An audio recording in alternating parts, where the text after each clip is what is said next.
Jadi ini mau masuk ke dalam ya Pak ya? Oke, baik Pak. Kronologi Kapolsek Bungaraja Riau AKP Selamat terciduk naik mobil bawa tahanan korupsi ke kebun sawit. Ngaku kasihan Suparmin tak mau makan. Kapolsek Bungaraja Siak Riau AKP Selamat terciduk membawa tahanan korupsi. Suparmin keluar sel tahanan. Dalam video yang beredar, Suparmin dan AKP Selamat berada dalam mobil CR-V warna silver. Suparmin sebagai sopir dan AKP Selamat yang memakai kacamata duduk di sampingnya. AKP Selamat diduga membawa Suparmin keluar dari tahanan untuk melihat kebun sawit milik tersangka. Kapolsek Bungaraja AKP Selamat mengatakan dirinya membawa tahanan keluar sel lantaran khawatir tahanan titipan Kejari Siak Suparmin ini tidak mau makan. Sehingga Kapolsek Bungaraja AKP Selamat pun merasa kasihan dan membawanya untuk berobat keluar.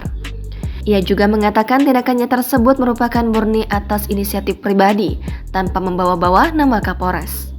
Saya tidak pernah melibatkan Pak Kapolres atas tindakan saya tersebut. Itu murni inisiatif saya karena tahanan sakit di dalam.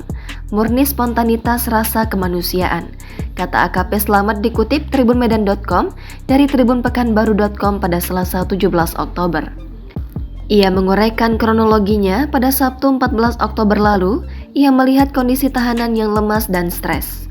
Saya khawatir terjadi apa-apa pada tahanan itu. Saya perhatikan juga tidak mau makan, maka saya ajak berobat ke tempat teman saya yang bisa mengobati orang sakit, kata dia. Dalam perjalanan kembali menuju Bungaraja, tahanan tersebut minta tolong singgah sebentar di kebunnya. Kapolsek memberikan kesempatan untuk singgah sebentar di perkebunan di Kampung Rawang Air Putih, Kecamatan Siak.